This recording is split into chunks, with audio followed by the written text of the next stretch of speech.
You did a lot of water with the Knight Brown project. Now that was major, because it was Brown who set up the whole California Water Project in 1958. And what a struggle that was, because he had to get the final okay, actually, from the Metropolitan Water District people, Carl Barranque, and until he got them to agree, it meant that they couldn't go down all that way. They wouldn't have enough money to finish it. So that was a sticking point. So we had to discuss all of that with Governor Brown. I did. You were the one who interviewed Brown on that topic. Yes, I did. I interviewed Brown twice. The first time, he came to my room in the motel. Well, we went through a lot there, and then he kept saying, "I am so tired." He said, "Last night, I think it was my birthday. I celebrated my birthday, and I was up late, and I'm just so tired." He said, and I said to him, you can't go to sleep now," or something like this, "Governor Brown, we just have to finish this. We have to do this interview."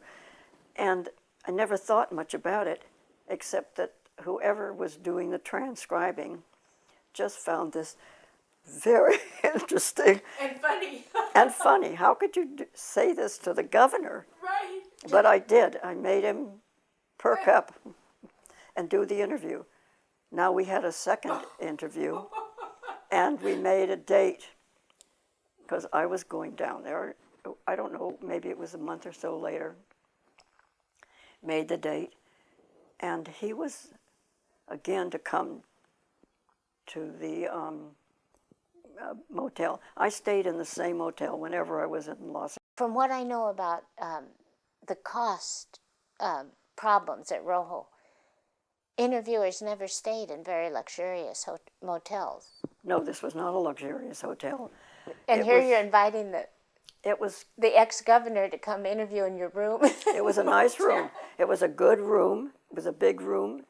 I used to take out the dim lights, because everybody was supposed to be just watching television. I couldn't study. I couldn't do anything. So I learned to bring a good light, and I would take out the dim one and I'd put in my own.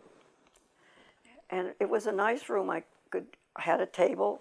I could spread out my notes, I could study. So he was to come, but he didn't show up. So I finally called him at his office, and he said, "Oh, forgot. Come down here, come down to the office." So I did, I went down. But, you know, I always rented a car, so I went down there, and we had an interview, whatever it was that I was still working on. And I was very impressed with Governor Brown. He wrote a very nice letter thanking me for, you know, the interviews. He was going to use them for a biography or something of that sort. He was good, you know, he was fine.